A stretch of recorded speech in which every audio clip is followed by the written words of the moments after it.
So, in my previous videos, you might have noticed a slight running joke, and my friends were like, "Oh yes, Adam, that's so funny, we love the soup." So I thought, okay, I'll lean into it. They'll tell me if I've gone too far, won't they? Is this video overambitious? Absolutely. Is this video overcomplicated though? I mean, it's a soup tasting video. Of course it's overcomplicated. Here is my multivariable formula for calculating objectively which soup is going to be the best. So, first of all, we start off with T, which is taste. That's how good the soup tastes. Shocker, I know. Over W, weirdness. It may taste good, but if I end up eating a goat tooth, I'm going to be a bit freaked out by that. We then multiply that by mouthfeel. I don't want to be eating cat sick. I don't want to have lots of weird lumps floating around in my soup. We then add on to that the popularity of the soup. So if it's something like tomato, it's pretty popular. But if it's lentil and bacon, who the fuck eats lentil and bacon? And finally, we have the E, which is energy, contained in half a can of soup, divided by 10 times the fat content of half a can of soup. So taking together both the nutritional side, the popularity, the taste, everything like that, we should find out which soup is the best. So let's just dive right into it and get started on our first can.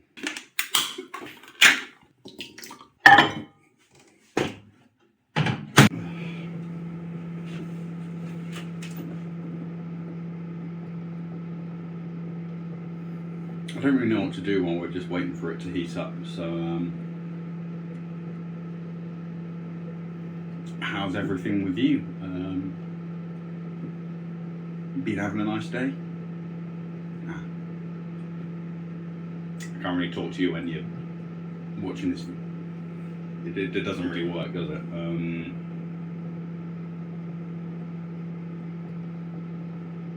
So do you like? No. This is a bit awkward, isn't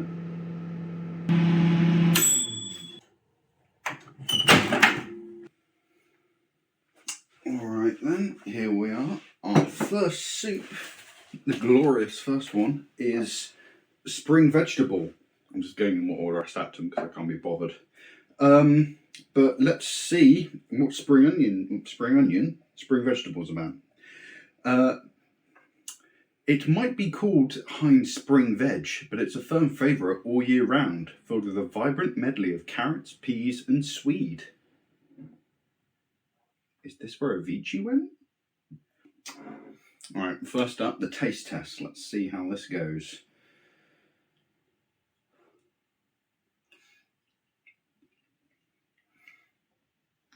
I was meant to have a mic so you could get the nice ASMR sounds of me munching on this, but that's sort of fallen through. So you just kind of put up with my phone mic at the moment.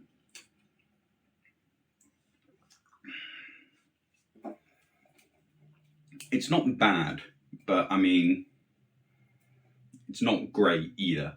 It's just like, it's simple veg, and it's like some of the most boring veg.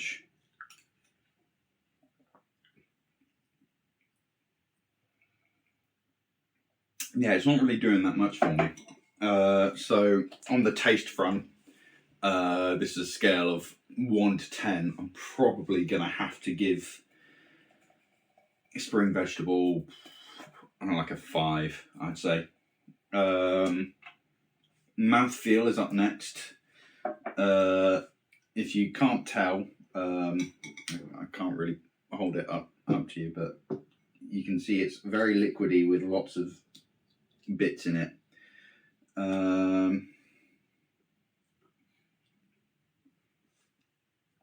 So the mouthfeel for me isn't great either. I prefer a nice smooth blend, because then like the flavour's just more even then, isn't it? Like it's just better when it's all mixed in together. So scoring poorly on the mouthfeel as well there. Again, a scale of 1 to 10. I'm going to have to I'm gonna have to give it like a 4. Yeah. Weirdness though, I mean it's simple veg, so it's not too out there. Weirdness is on a scale of 1 to 5, with 5 being super weird and 1 being like milk toast. Weirdness, I'm probably going to give it like a 2.5.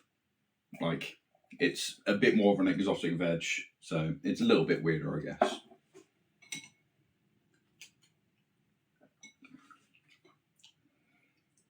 Yeah, it's alright. So in terms of popularity, I did a lot of searching around, and surprisingly enough, they don't really publish like exact numbers of how much Soup Counter is sold, which makes my life a little bit harder. So I've just got to sort of gauge them roughly, how popular each of them are in my head. Spring vegetable, it's a bit more hipster than just regular vegetable. So we'll rate it on a scale of 1 to 10, like everything else. 10 being most popular, 1 being least popular. Spring vegetables only really going to be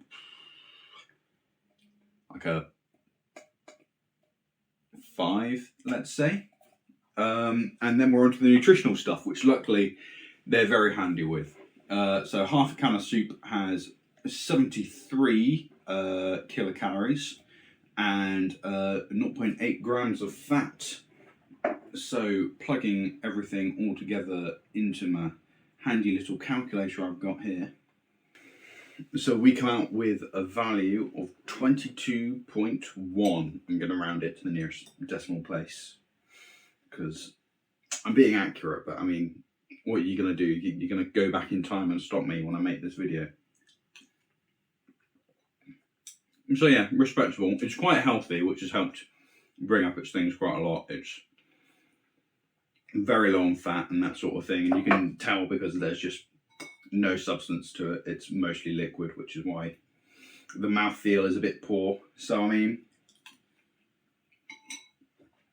yeah, it's not like an amazing first showing, but it's decently solid. So here we go. First one on spring veg, a respectable 22.1. I think it's respectable, I don't really know. We'll just see how the others come out then, I guess. On to the next soup.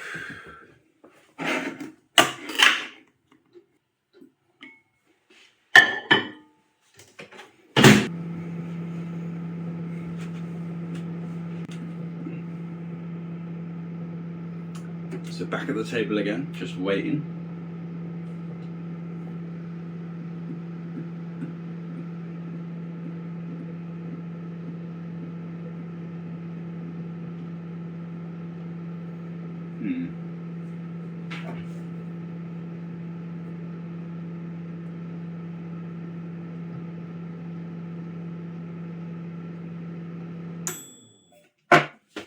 Soup time. Right then, second up we have chicken and mushroom. Now, this is one that I feel like everyone's been forced to try at least once in their life, whether they liked it or not. It's one of those ones that seems to be like gunning for top spot, but it can't quite beat the original. So let's just dive right into this one.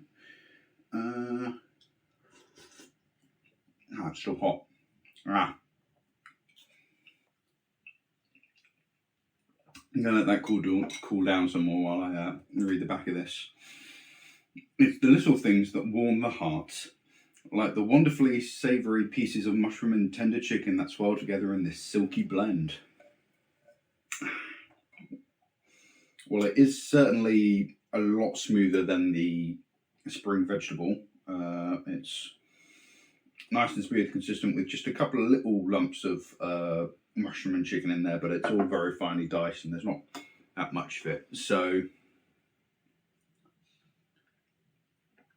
yeah, mouthfeel is already way up. Now, as a scale of 1 to 10, I've got to put this on like a solid 7. It's done quite well there.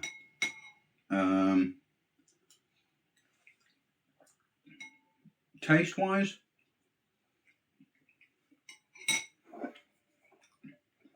there's not as much chicken as I would expect from a chicken and mushroom soup. It's mostly just mushroom with like the occasional like undertone of chicken in there. So it still tastes good. On a scale of 1 to 10, I'd have to give it a 7, I'd say. Just because it promises chicken and it doesn't deliver chicken. Unlike Deliveroo, who have saved my life when I had COVID. Finally, we're on to weirdness. It's a relatively simple soup. It's not going to blow anyone's socks off. I'm going to say 1.5 on the weirdness front. Popularity. As I said, it's one I think everyone's been forced to try at some point, one way or the other. It's gunning for the top spot, but it's never going to get the top spot. So on a scale of 1 to 10, I'd still put it at like a 8, because, I mean, who hasn't had chicken and mushroom soup at some point in their life? Yeah, and finally, onto nutrients. So we've got 101 kilocalories per half can of soup, but it's got 5.7 grams of fat in it. It's a chunky boy, that's what it is. So let's do the maths on this one and see where it stacks up.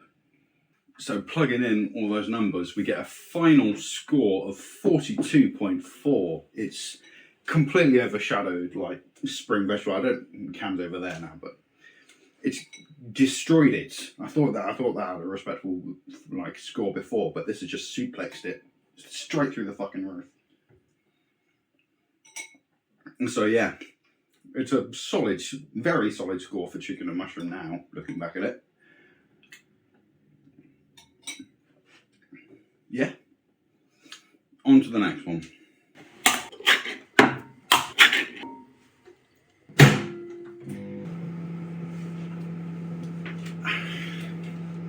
So what is soup?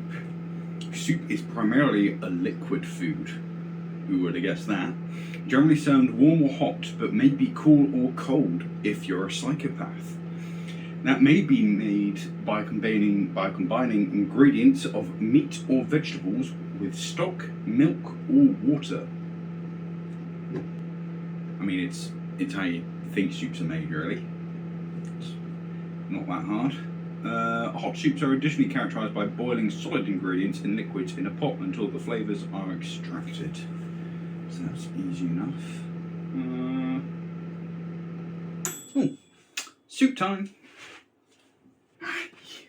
Ooh, hot. So 2 cans of soup here, which was a bit of a pain to handle, but we've got them here now. I figured I'd lump them both together because we've got cream of tomato soup and cream of tomato and basil soup. Exciting. So your tomato soup, everyone knows tomato soup. It's like, if you've not eaten tomato soup, eat a can of tomato soup. What are you doing with your life? Just as good as any normal can of soup. It's not going to blow your socks off, but it's that comfortable, refreshing taste of home that you come to expect from a nice can of tomato soup. And the tomato and basil is a bit of a upmarket mix. It's if you're feeling a little bit Tory, this is what you're going to go for. It's got that nice little herby kick to it, is what it's meant to have, but let's see how it is.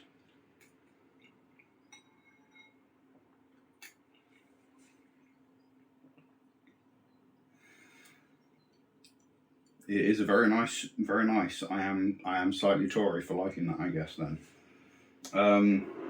But let's go on to ratings for these. So the flavour for a nice cream of tomato soup, I mean, you can't really go wrong with it. It's got to be like a 9 out of 10, surely. It's the quintessential for a reason. Weirdness, it's a 1. It's the most basic can of soup you could possibly find. Mouthfeel, that's got to be like a solid 9 again. If anything, quite thick, but as I said, that's what I like in a soup. I like a nice, thick, blended soup all the way through. That's the sign of a top tier soup in my mind. So that's how that does on the taste test. The tomato and basil soup, it tastes better than tomato soup. I'm sorry. I don't know what to do with myself. It just tastes better. It's a 9.5 out of 10 for the tomato and basil. There may be something else that knocks my shoes off more, or slippers in this case.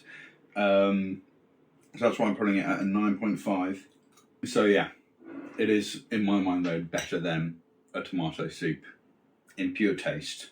We'll get on to the other points because weirdness, as I said, bit Tory. That's got to make it a 2 because who goes out and specifically buys the basil unless they're like me and they realise this is a superior tasting soup.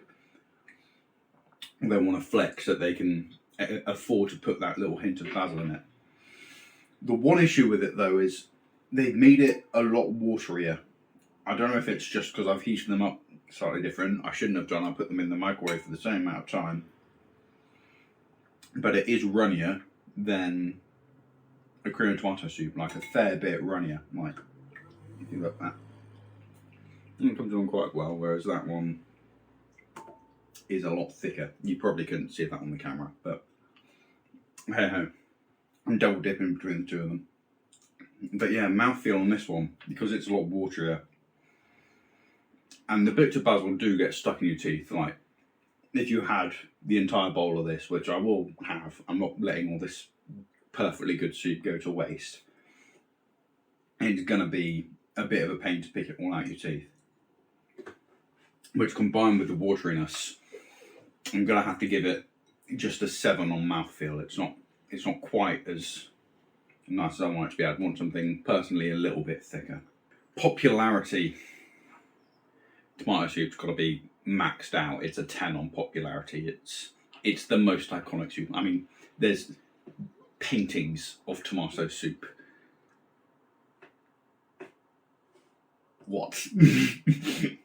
And tomato and basil, I mean, as I said, you only really get it if you're Tory or if you legitimately prefer it to tomato, which might be me now, but popularity, it's going to be down a bit because it's riffing off tomato and everyone's just going to think that plain tomato is better. Why fix something that's broken when it's not broken?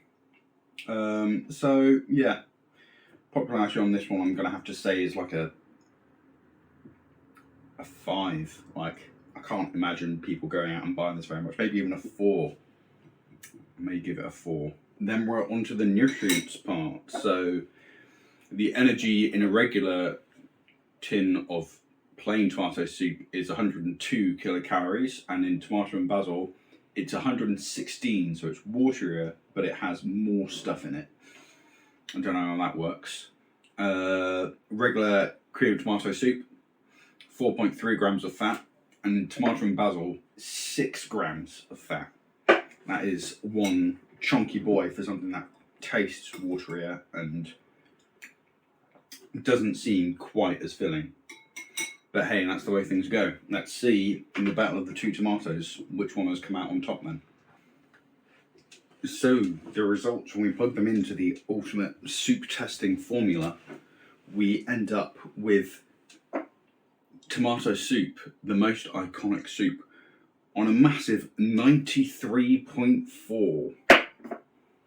It's the king for a reason. It's up there.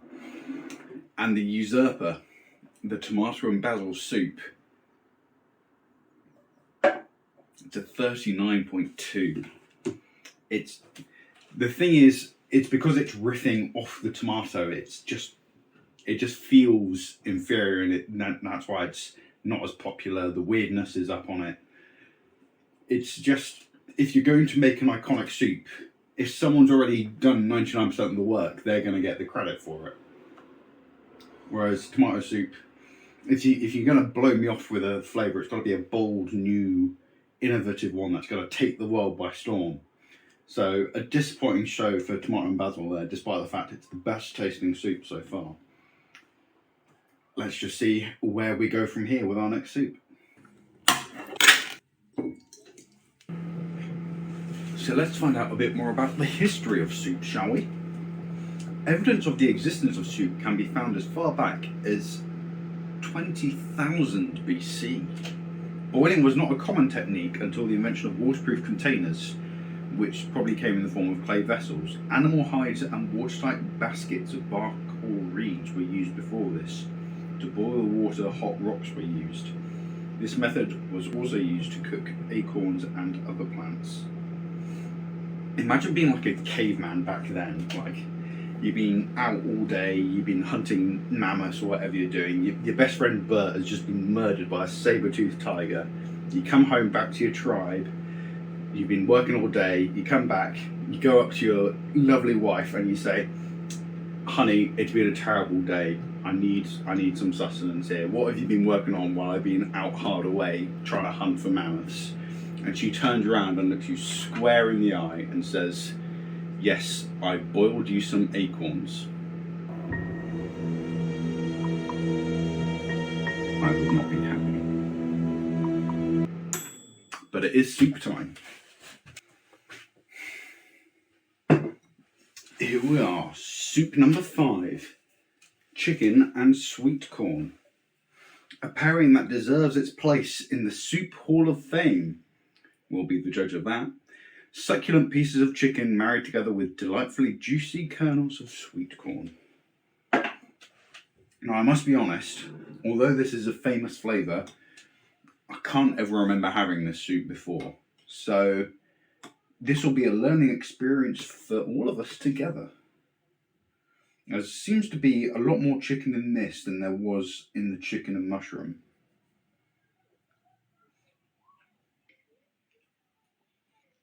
I don't know what I was expecting, but I wasn't really expecting this. It was just a bit...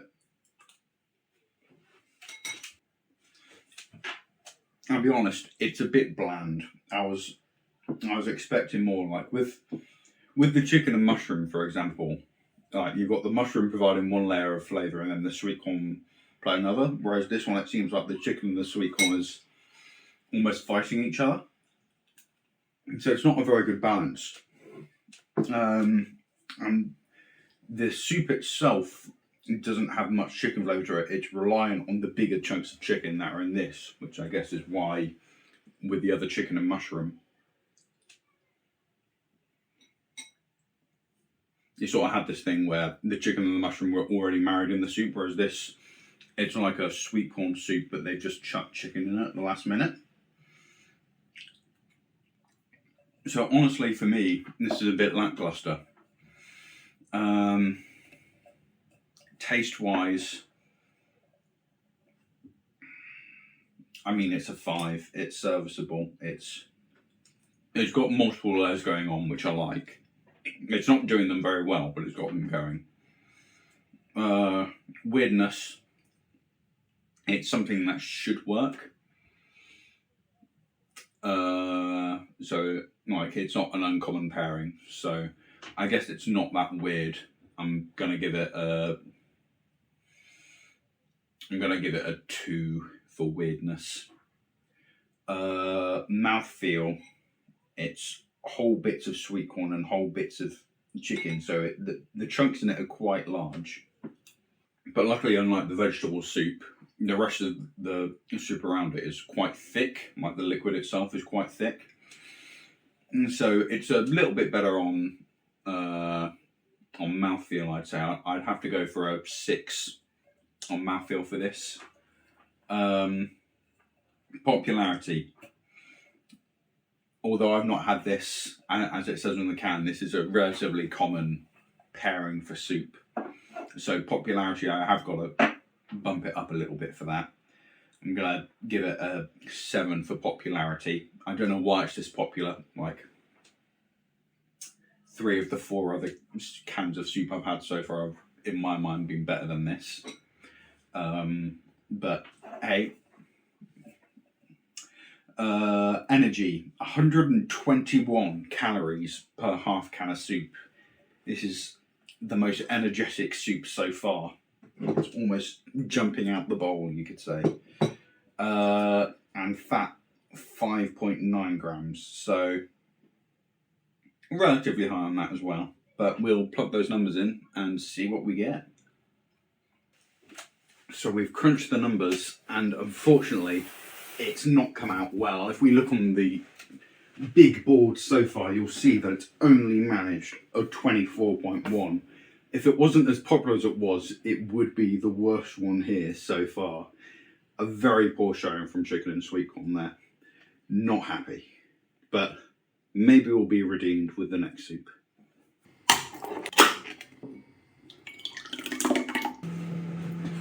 Well, over time, soup has been used a lot in the English language, and here are a few common phrases that have been used according to the internet. Alphabet soup, that will make sense when it's come from the common tomato-based soup containing pasta shaped in the letters of the alphabet. I think we all know what that really is.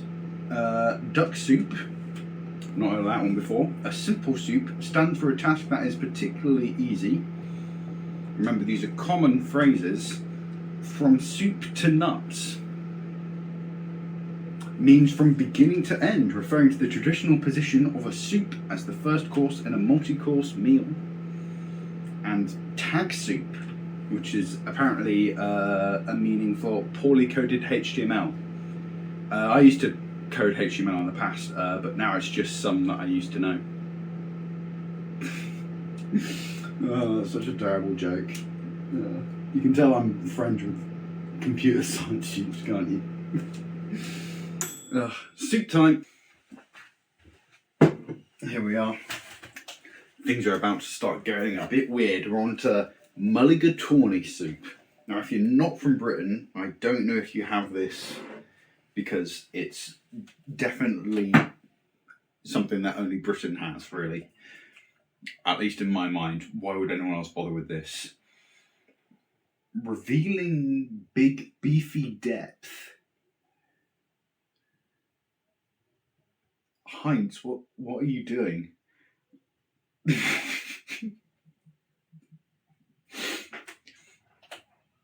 Revealing big beefy depth, peppered with fragrant curry spices and rice. This is one recipe that's simply too good to rush. So ignoring the weird innuendo, I guess, that Heinz put into that, I don't even imagine eating something beefy, thank you Heinz, right now. I'm in the mood for reviewing, okay, I've not got time to focus on that. But this is basically like a beef curry soup, effectively. But it's a proper British curry sort of thing. So there's like whole bits of rice and whole bits of beef in there. And the soup around it is quite thick, unlike the spring veg one where it was like water. This is more like the chicken and sweet corn soup where like the soup around it is quite thick as well. And it's a nice spiced one. I've had this one before. It's quite nice, but it's been a little while, so let's see.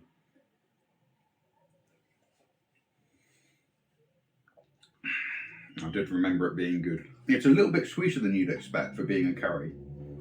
It's not like sweet and sour. There's no sourness to this at all, but it is a little bit sweet, which, I mean, if that's what you're into. You could say that about a lot of soups though, because like the tomato soup earlier I had was also relatively sweet. Like you could feel like, I don't know if it's sweetness or what it is, but burning away at like the back of the throat. It's the same like when you have like 20 fizzy strawberry laces or whatever, you can feel it burning the back of your throat. It's the same thing when you eat lots of cans of soup, which is what I'm starting to experience now, but I'm going to persevere through. This soup is quite good though. It's attached to a lot of like home memories for me, because for some reason I liked this soup growing up. And one day I just found it in our cupboard at home, and I was like, "What's this soup?" And they're like, "Oh," my parents were like, "Oh, it's curry soup." So I figured, oh, I'll give that a try, and for some reason I liked it and kept going with it. So I'm a little bit biased on this one, but this is a very good soup. And the beef in it is all very tender and all very nice. So now I've got to score it all. Taste-wise, I'm trying not to be biased here. I've got to give a nice, even opinion of it. Taste-wise, I'm going to give this, it's going to be a 9 for me. I love spicy food anyway, so if you don't like spicy food, then take a few points off this one. But for me, I love this soup. It's a 9 out of 10 for taste. Weirdness though, it is a curry that's been turned into a soup. It's got rice in it. It is quite weird. I'm going to give it like a 3.5 for weirdness.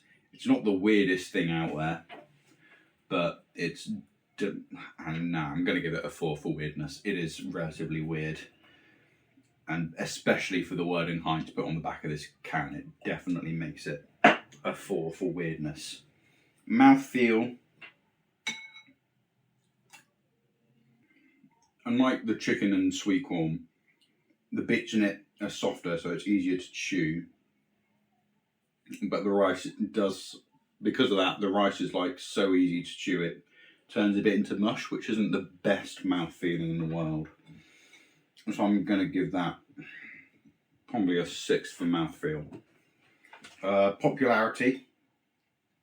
This soup is not massively popular. I can't see too many people buying this, because it's a little bit weird. Like, it's only a British soup, so especially outside the UK, you're not really going to be selling this soup. So for popularity, I'm going to give this like a 3. Like, I don't see a lot of people having it. And on the nutritional front, 117 kilocalories per half can, and only 3.9 grams of fat. So actually doing all right on the fat content there as well, despite it being full of beef. So yeah, let's see how this stacks up in the numbers. It's not good news. For being one of my favourite soups, I am disappointed. I understand it's weird and not that popular, which means it's not going to do well in the equation. So although it's going to rank badly, it got a 22.5. It barely beat the spring veg.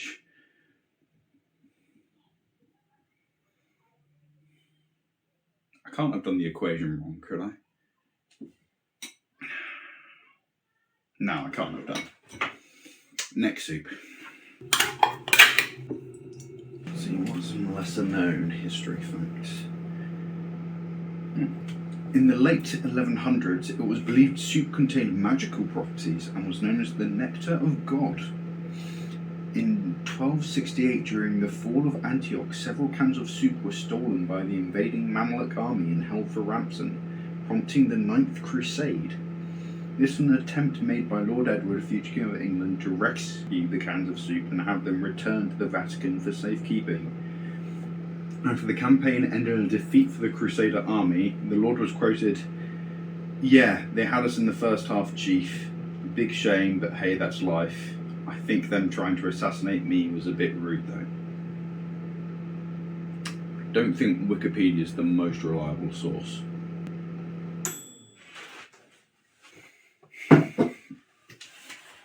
Here we are, cream of mushroom soup. We're only that much through. May need to pick this up a bit. But this one, made to our own trusted recipe with tender, earthy mushroom pieces. Every spoonful is a triumph in its simplicity. Well, let's keep this review for this soup nice and simple then.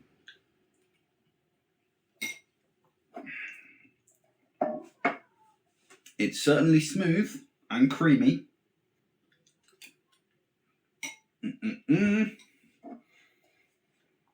And it tastes alright. I feel like I almost prefer it to the chicken and mushroom, because it's just a bit simpler, a bit nicer.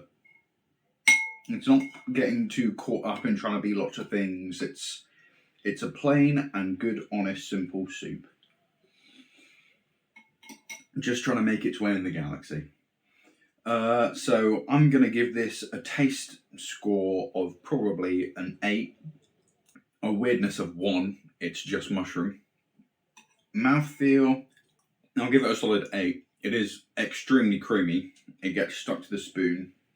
Mushroom isn't always the nicest texture, so I feel like, yeah, probably a 7.5. Popularity, it's a relatively popular soup from what I know. Nice and simple, which is why it's so popular. I'm not going to go too crazy on that. So popularity on this, I'd say, is a 7. And in terms of nutrients, energy 107 kilocalories per half can, and fat is 5.7 grams. Nice, quick, simple review for a pretty tasty, simple soup. So with that, we come to a score of 72.9. A very good score for mushroom soup there. I think it's just because, like tomato soup, it's not trying to be anything flashy. It's plain, it's simple, and it just gets it all right. Next soup.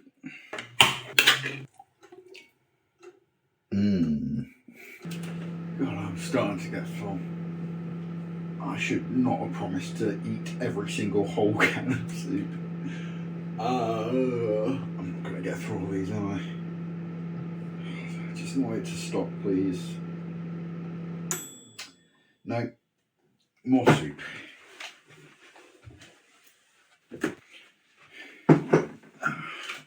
So here we are with lentil and bacon. If it's still a solid lump when it comes out the can, I have not got high hopes in the mouthfeel department. But we will go on.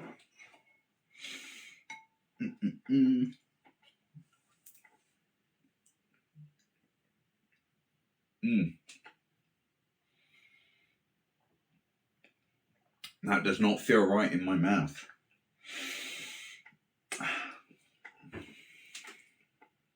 I'm experienced at that. And it really doesn't taste great either. Like, I like lentils, but lentils in something watery,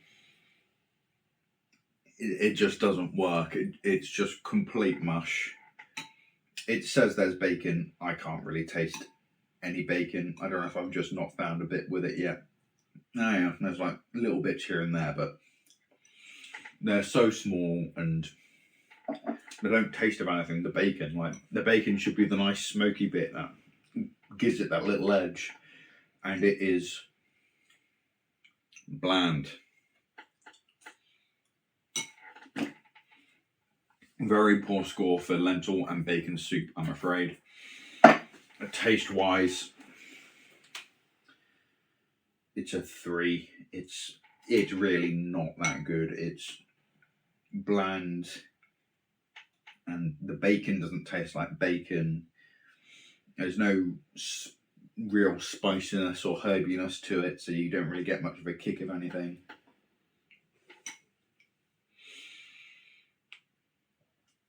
No, I'm downgrading it further. It's a 2. It's poor. A comforting blend that will win you over from the very first mouthful. Heinz, you're lying again. No. Weirdness. It's also quite weird. I'm just going to go for a weirdness of 4 on this one, probably. Mouthfeel, poor. I want to say like a 3. Popularity, it's not very popular either. I don't think I've ever heard anyone talk about a lentil and bacon soup before, and I can see why, because it's just not very good. I don't know why I keep going back in. It's not doing it for me. I may not even finish that bowl of soup. I'm that disappointed. It takes a lot to put me off a bowl of soup. But somehow Lentil and Bacon has done it. So popularity 2. The only thing slightly redeeming it is the energy. It's 117 kilocalories for only 2.7 grams of fat. So, yeah. Poor. I think this is going to be the worst one so far. By quite some way. Well, I did the maths, and I'm not wrong. That was piss poor from Lentil and Bacon. 7.8. I almost don't feel like putting it on the board. That has ruined my experience. Disgraceful. But I can't end on a downer, and we've still got a lot more to go. So we'll keep going. Next soup.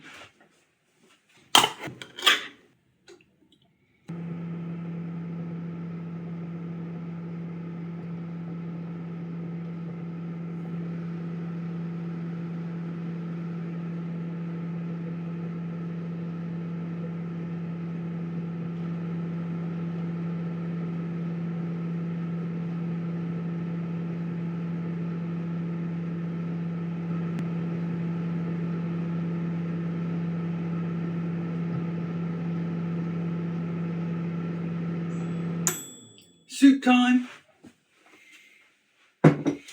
Might have overdone this one a bit slightly in the microwave. God, I don't know if I can finish this bowl of soup. I finished the lentil and bacon and that was a bad choice. But we are now on to... forgot the can. Be right back.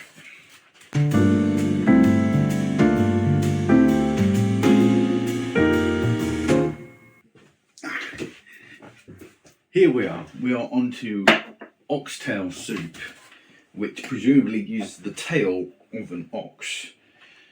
The richness of oxtail, the sweetness of carrot. Every bowl of Heinz oxtail is a treat for the senses. Well, you lied to me about the lentil and bacon, so I guess we'll see how this fares. I've not got high hopes. It seems like the sort of thing you feed someone who was in a care home. It looks like gravy.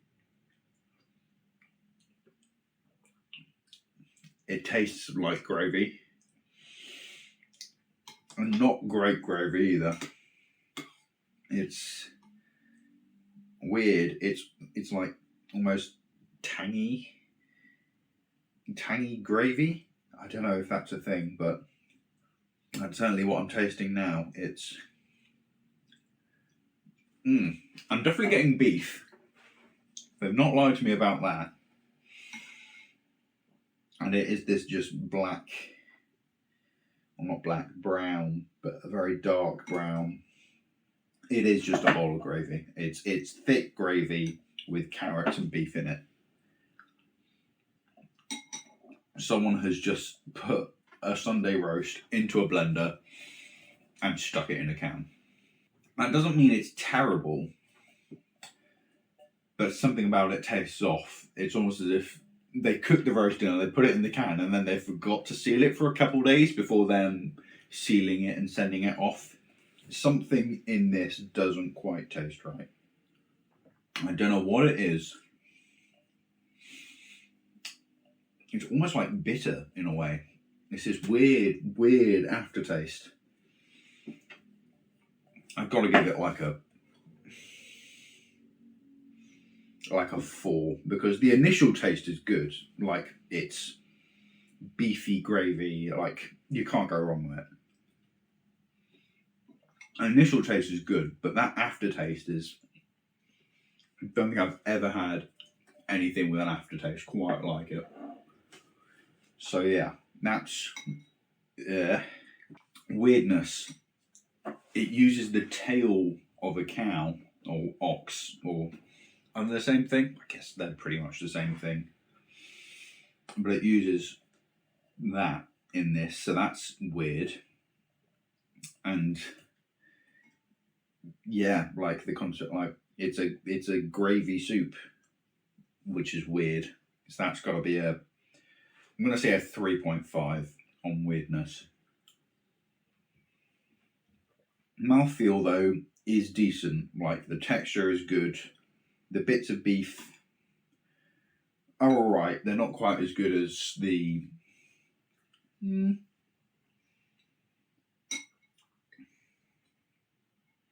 They are in some way different to the mulligatawny. I guess they use different cuts. If this is the tail, they use something else for mulligatawny.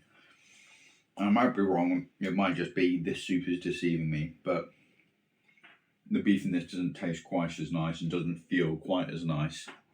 So mouthfeel, it's a 5. It will do.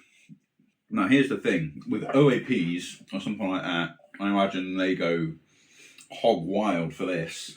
They're doing up their braces and putting in their dentures and getting ready to go down to the supermarket to get a 10-pack of this.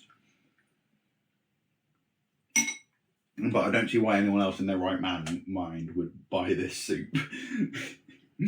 It's just not quite right.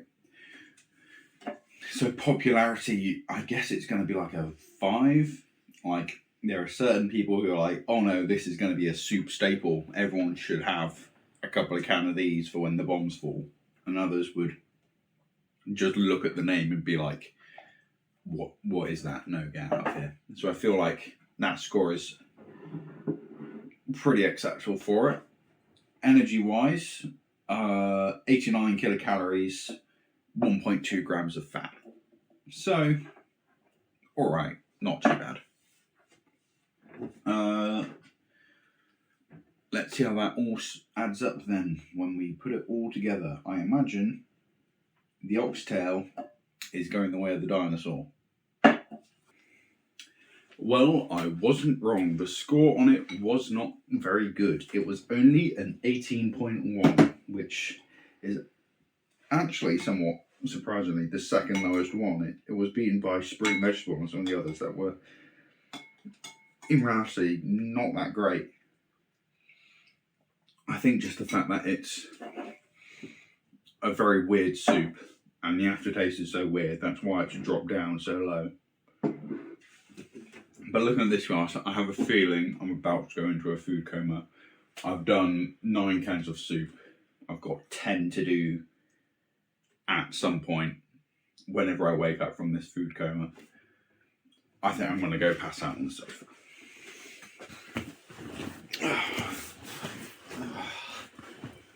That's much better. Well, thank you very much for that, Garnish. You can now go off and relax and do whatever you're going to go and do. Is that a bottle of rum? Anyway, while he recovers from all that soup, let's go through the scores for today. Coming in bottom of the pile, Lentil and Bacon. A horrible mess all around. Poor taste, poor mouthfeel, poor popularity. It was just a disaster from beginning to end. Above that, on an 18.1, we have Oxtail. Just a very strange soup. Just the taste was all over the place, and it was only going to be popular really with a certain type of person. Coming in above that, we had Spring Veg. Not a great start to the day, but we did have a lot of much better soups coming later on. Slightly above that was Mulligatawny, one of the best tasting soups. However, its popularity really let it down on that front, leaving it with just a score of 22.5. Then above that we have Chicken and Sweet Corn, one of the staples. Its popularity really helped it through there, unlike Mulligatawny. However, the taste was just not very good.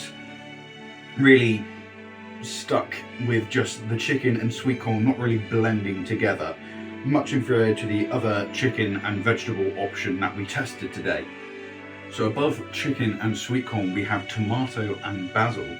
Now, it was the best tasting soup of the day, however it is quite Tory, so it's lost a lot of marks for that. Above that we then have chicken and mushroom, the other chicken soup that we tried today. Much better, much more thoroughly blended throughout, a smoother taste, just much better on the palate, landing it a healthy score of 42.4.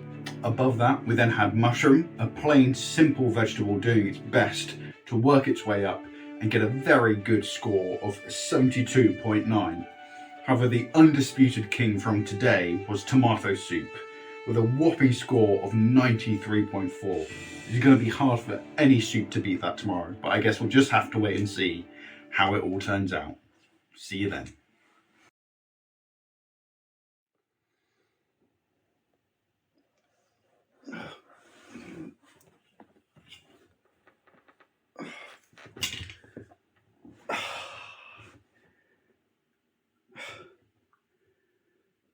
Back to the soup.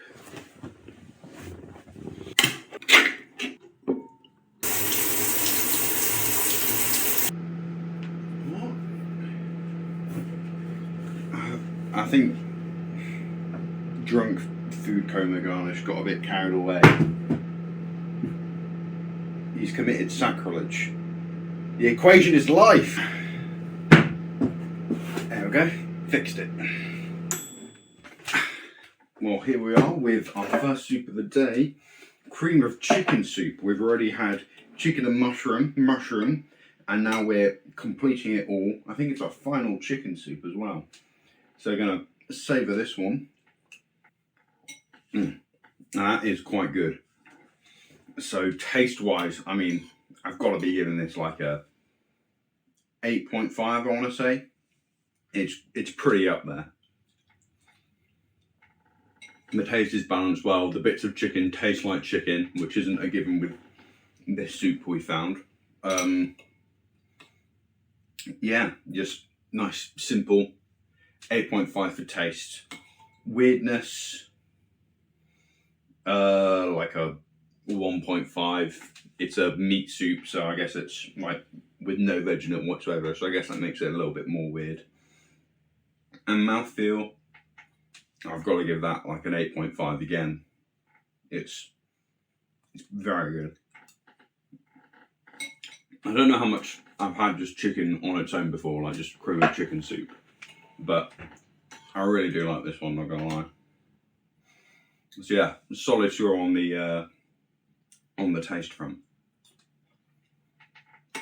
Popularity, it's got to be a 7.5. Like, everyone's at least heard of cream of chicken soup. It's a relatively simple flavour, relatively common, that sort of thing. And energy-wise, 106 kilocalories per half can with 5.9 grams of fat. Solid. Let's see how it does. So yeah, adding it all up, we come out with a final score of 58 for cream of chicken soup, slotting straight into third place there, just behind mushroom. But interestingly enough, both chicken and mushroom ranking higher than the combined chicken and mushroom. I think soup is just better when it's simpler with not too many frogs attached. Like, I think tomato and basil's the exception there. But just a good simple soup does well. Get the score on the board and go for the next soup.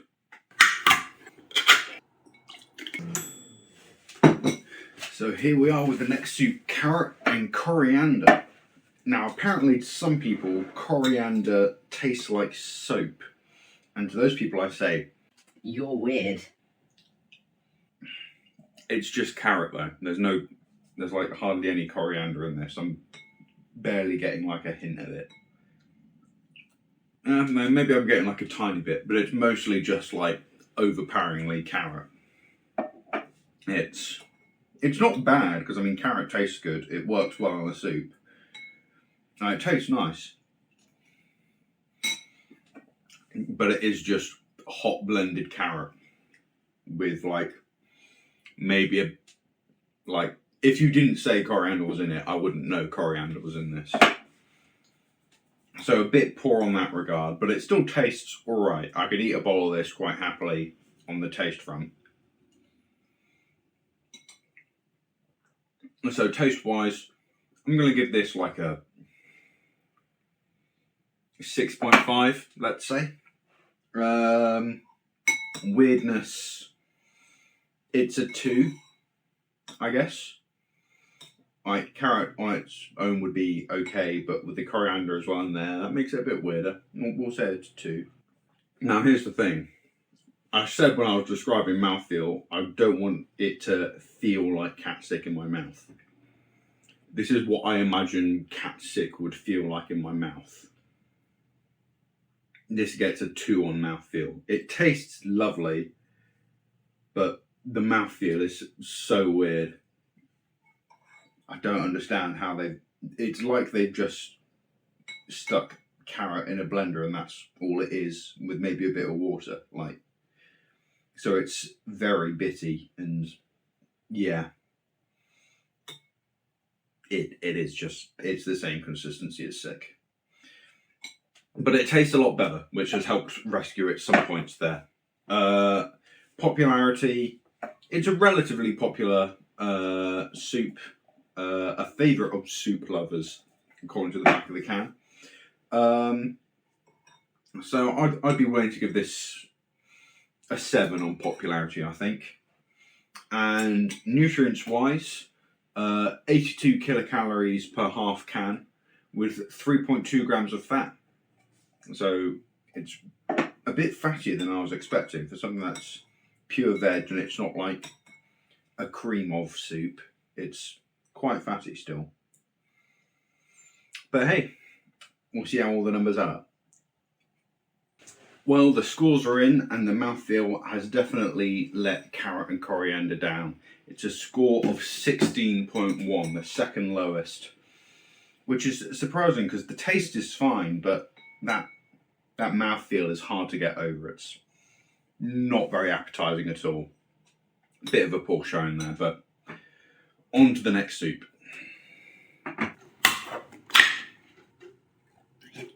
Let's see what else we can find on the internet about soup, and that's not Wikipedia. Now this seems like a good blog.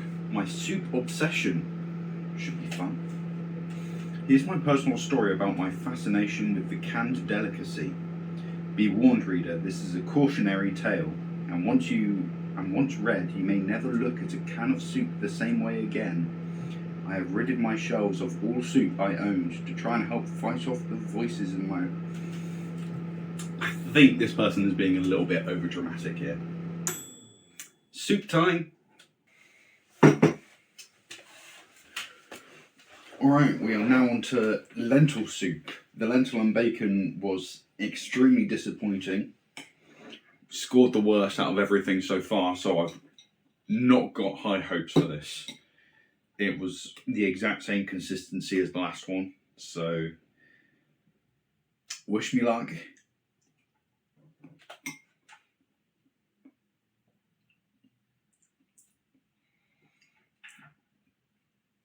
It's just mush. It's lentil-y mush.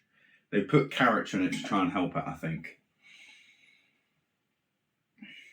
Plump tomatoes and flavourful carrots into the mix. You couldn't fucking tell. It's just, the lentils are just exploded and just not very good. And you don't really get any of the carrot or the tomato, really. Like maybe a little bit of the tomato, but if they didn't tell me it was there, then I just assumed this was just plain lentils. I'm disappointed. Taste-wise, a score of 3. Weirdness, like 3. Mouthfeel, 2, I'll be honest. Popularity, I imagine this one is somewhat popular because it's just plain lentils, so I imagine some people go for it, but those people should probably have a reality check. We'll say a popularity of 5. Energy per half can, 91 kilocalories, and low fat, 0.4 of a gram per half can. So not too bad on that front, but yeah. I didn't have high hopes going in, and yeah, this hasn't done it for me. Alright, so we've got the score back, and the nutrients have massively helped it out here. The energy to fat ratio is very good in this can of soup. That's the only reason it's got so high. It's worryingly high. Okay, lentil soup has got a 29.8. That's better than like chicken and sweet corn. Better than mulligatawny. This soup shouldn't be this high up. The equation wasn't a lie, okay? Like I put like at least 10 minutes of work into creating that equation, all right? I've got to stick with it. It's just, this is a very healthy option. So I guess if you're a health freak and you want to torture yourself, this is the soup to go for. Next soup. The can of soup sat there expectantly in the cupboard. I could feel its sultry eyes staring back at me. I reached out and plucked it from the shelf. "I've been waiting for this all day," I whispered. As I rubbed my hands up the side of the can, I could feel the ridges on my fingertips. Although the supplier said it was for structural integrity, I knew that in reality it was rigged for my pleasure. "Oh, my little consomme," I whispered, imagining swimming down into those big, beefy depths. As I reach up, I strum my fingers around the ring pool, and feeling closer and closer to ecstasy, I reach out and... Soup time. Time to eat out soup. Eat some soup. Close that.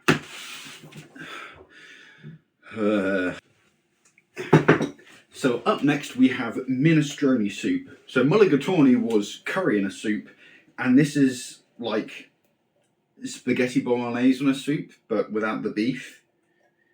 So yeah, this is the more famous one. And in my opinion, it's not very good. Like, I think it's just trying to do too much. I know mulligatawny is like a lot, but this one I feel like there's just so much going on. Like, you've got peas, beans, carrots, tomatoes, spaghetti, like all chucked in here. It's just all a bit too much, and the sauce itself is quite watery, and yeah, it's just, I think for what it is, minestrone soup is overrated. So yeah, taste wise it's not bad, but I'm a bit confused for what it's trying to make me taste. Is it trying to just taste like a spag bowl? Because if it does that, it's just so watery. Like, it's not bold enough, and the flavours don't really work for me. It's going to be a 5 on the taste, I'm afraid.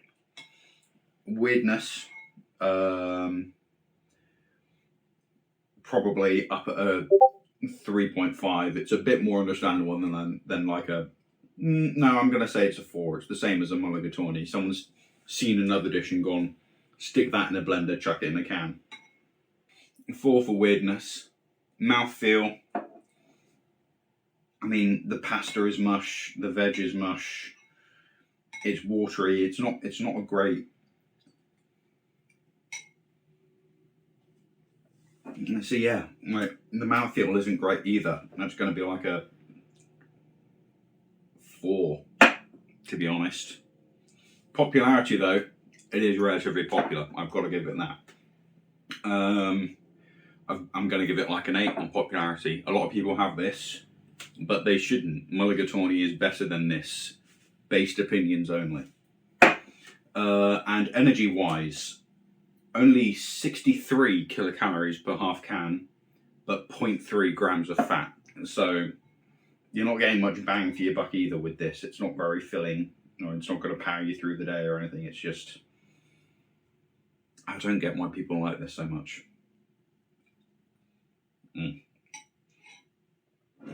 Let's add things up in the almighty equation and move on. So adding it all together, it's a score of 34 for minestrone. The low fat content helps. The fact it's popular helps, but overall, I don't think it should be as high up as it is.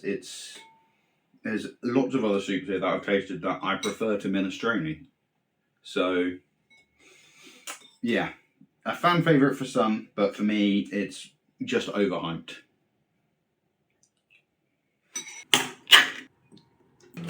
So we have the relatively standard here, potato and leek soup.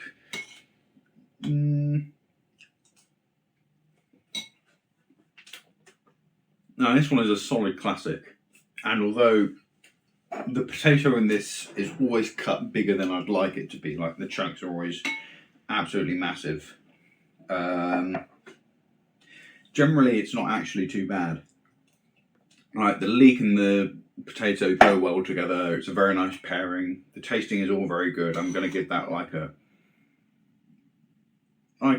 7 on taste. Like, it's not blowing anyone's socks off, but it's pretty decent. Weirdness, I'll go for like a 1. It's a relatively common pairing of veg. You see this in like most British foods. Leek and potato works well. Mouthfeel. As I said, the chunks are a bit too big, but the actual like soup itself is like relatively smooth. The leek is mixed in well. Mouthfeel, I'm going to go for a 6. It's passable. It's pretty good. Popularity, as I said, it is a classic. I've got to give this probably a 9 on popularity. Like, after tomato, I feel like this is the second most common soup flavour, at least from what I've seen. I might be wrong, but in my mind, that's where it's at. And energy-wise, 98 kilocalories per half can and 3.7 grams of fat. So I think this is going to come out with a pretty good score. And so with everything added up, the potato and leek comes in with a score of 53.6. A solid score, putting it into the top 5. A very tough soup to beat. It's good all round, decent nutritional value, decent scores on taste and mouthfeel and weirdness. Pretty popular. Very good showing.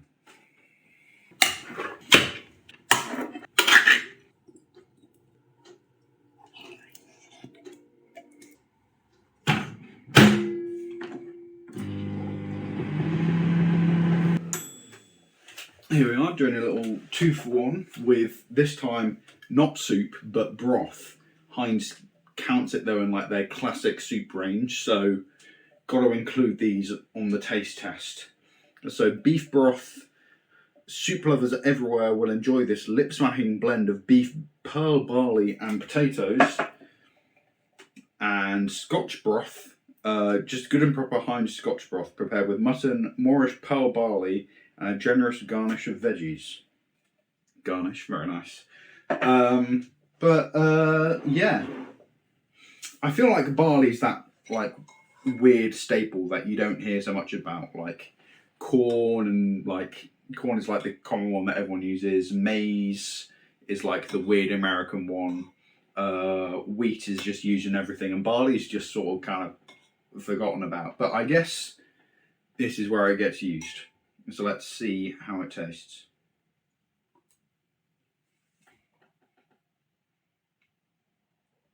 So this is the Scotch broth. It's interesting. The barley is very weird. It's like almost like a ricey texture. It's sort of like almost like tiny gnocchi or something, you know, like the weird pasta potato things. It tastes almost a little bit like that. The other tastes around it are a little bit weird. It's like a weird lamb and really weird gravy thing. The beef broth was a solid lump when it came out of the can, so I feel like it's going to be a lentil soup consistency.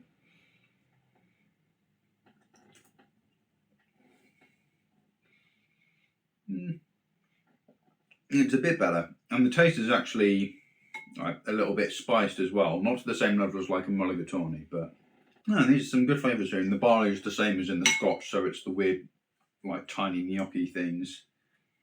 Not too bad. So for the beef broth, I'm going to give this a score of a 7. It's like someone just put a Sunday roast into a soup can for the beef and lamb versions of it.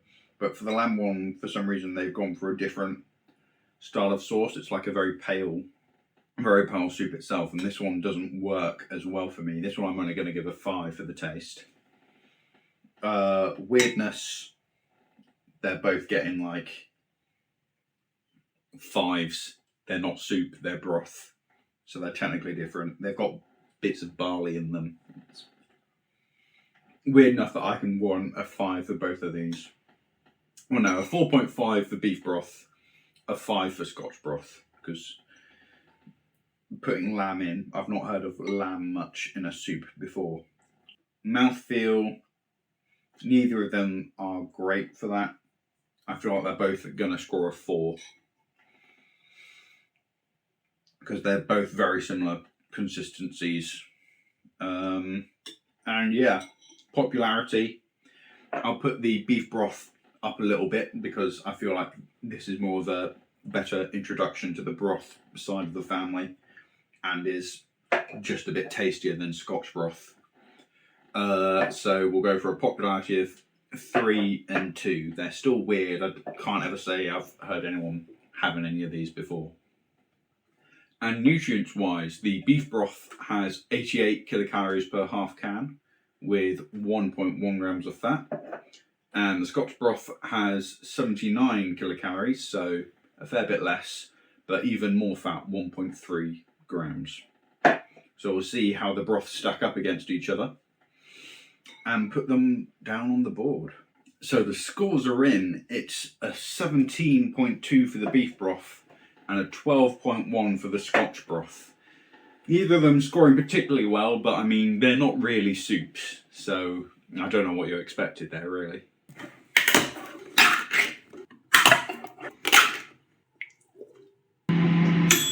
Yes! Well, here we are, back again with another double header. This time it's the plant proteins soups that Heinz has made. We've got a Moroccan chickpea and bell pepper soup with beans, or we've got a Mediterranean tomato and bean soup with thyme. Lots of beans. So this is the Mediterranean tomato, I think. No, this has got pepper in it. This is the Moroccan one. No, that's Mediterranean. Yeah, this is the Mediterranean one. So it's packed for the proteins, for the gains, but in trying to cram all these beans in, they've just sort of forgotten about the taste. It's not a very pleasant taste. I'm getting that tanginess that I had back from the Oxtail the other day. It's not great. Let's see if Morocco can save us.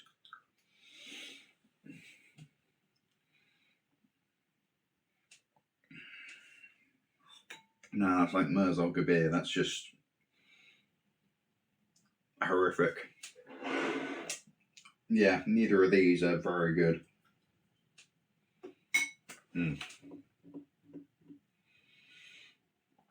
I'll persevere and finish them, like they're finishable, but neither of them are great. I feel like the Moroccan one is better. It's more palatable. So I want to give the Moroccan chickpea, this one, like a 4 on taste. Weirdness, it's trying to do too much. I'm also like a 3. Mouthfeel. The mouthfeel is decent. Like the veg holds its shape well. Like the beans haven't exploded or anything, which is always a good sign. And the soup is nice and thick, but I'm getting that tanginess that I got from like the Oxtail. It's really weird. And so yeah, Morocco, Mouthfeel, I'm going to go for a 5. So now with the Mediterranean, this one is not, in my opinion, as good. Yeah, the flavour profile's all over the place on this one. It doesn't taste... I'm not getting Mediterranean at all. I'm getting straight out of a jar Dolmias, but even then it's not even as good as like a Dolmias. So yeah, 3 on taste, 3 on weirdness again, mouthfeel. The pepper doesn't work so well, so probably a 2.5 on mouthfeel for this. Popularity, I can't see these being particularly popular with these tasting bad. And it's only really for people who want the protein, but I don't know why anyone will really do this for themselves. And so they're both going to get a 2 on popularity. I can't see these as being major sellers for Heinz. Energy wise, for Moroccan chickpea, 218 oh wait, no, but this is per can, so I'm going to need half these values. So 218 kilocalories, half that, so that's 109 kilocalories per half can with 1.2 grams of fat. And in Mediterranean tomato, per half can, it will be, taking me back to GCSE maths here, 118 kilocalories per half can, with then 2.3 grams of fat. So yeah, neither of these are going to stack up too well, I think. It's a weird experiment to see how much protein they can cram into these, but it seems to come of a cost for everything else in the soup. Why did I go back in for another one? So, working it out, I couldn't really be bothered with these guys. I mean, they're both basically the same, both basically inedible. So I've averaged out their scores together to give a 13.7 overall to the final score for plant proteins. Very poor showing. Don't bother with this lot.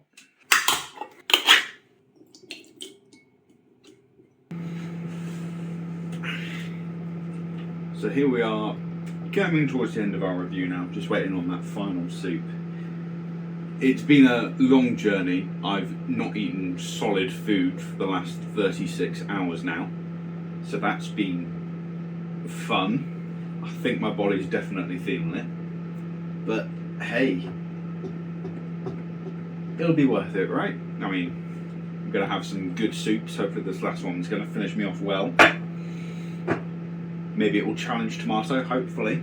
It's got tomato in it, so I mean, how bad could it go, surely? But yeah, let's get this final one. Soup time. So here we are with the final soup. It's just plain old vegetable. Started with spring vegetable, ending with regular vegetable. Packed with tomatoes, peas, carrots, and plenty more veggies, this timeless tasty blend has been hitting the spot for generations. Let's hope it sends us out with a bit of a bang.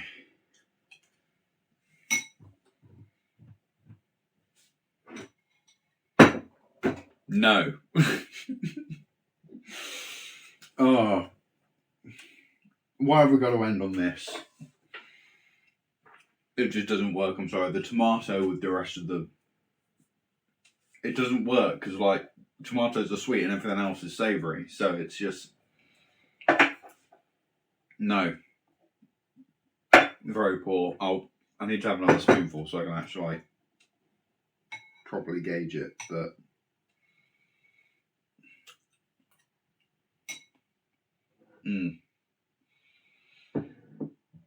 Yeah, that's a no from me. Yeah. Like, the soup is alright, but all the veg in it doesn't go with it. It's just... It's a bit of a damp squib to end on, isn't it?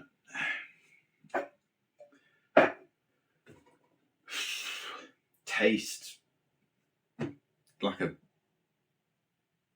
2.5. Weirdness 2, because why would you put tomato in a vegetable soup? It's vegetable, make it veg. Clearly need to have me working down at Heinz, because I mean, that's just a bit poor all round, isn't it? Mouthfeel, I mean, it's not too bad.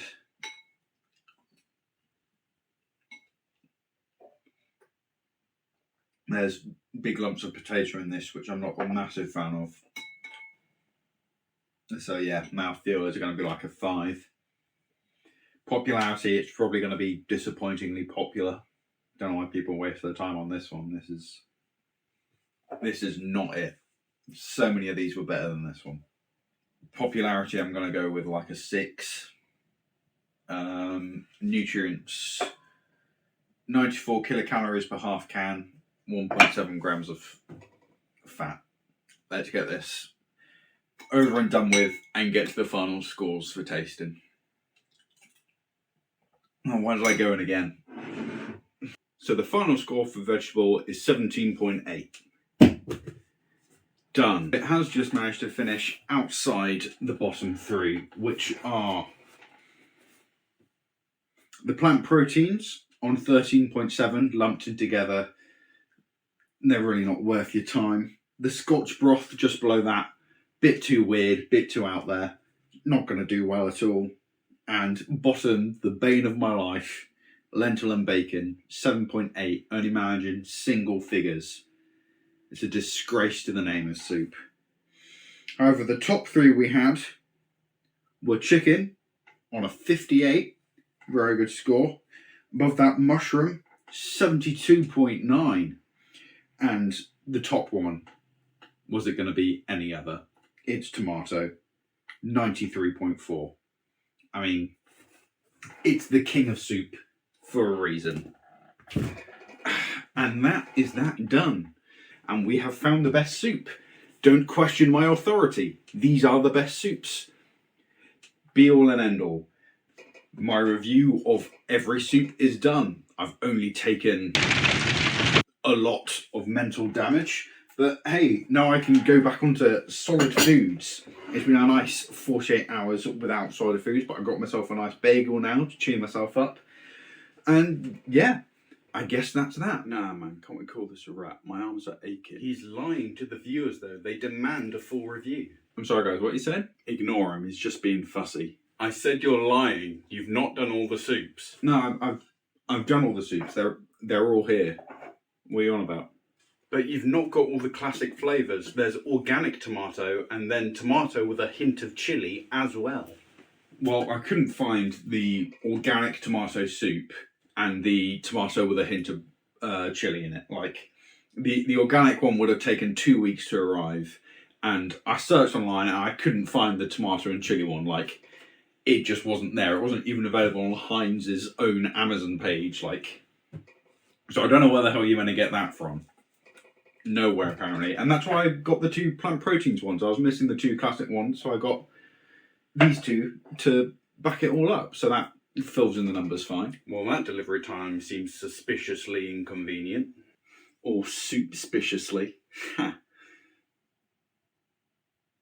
But even if we use the plant proteins to plug the gap, then that creates more problems as well, because you're missing the 3rd flavour of the plant protein soup on top of that.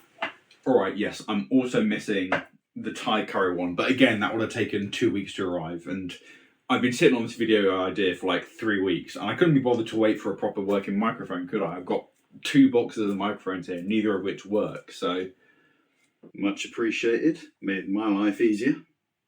This is all the soups, okay? That's the end of it. This is my entire soup review. Every soup is done. I've not even got to the worst one yet. Don't say it. Where is my Big Taste soup? I want you to review the Big Taste soup. I'm not going to do the Big Taste soups as well. Like, the cans are even bigger and I've got to, like, finish every can. I've finished every can of this. Like, no, I'm done with this review. This is the final thing. The final rankings for every single soup. It's not all of them. Don't. No. This is the final review. All done. No more. I'm still not happy. Alright. 1 million likes and I'll do the fucking big taste soup. Happy? There we go. So, that's the end of the video. Thanks for watching. Trust in the equation. The equation is life. See you in the next one.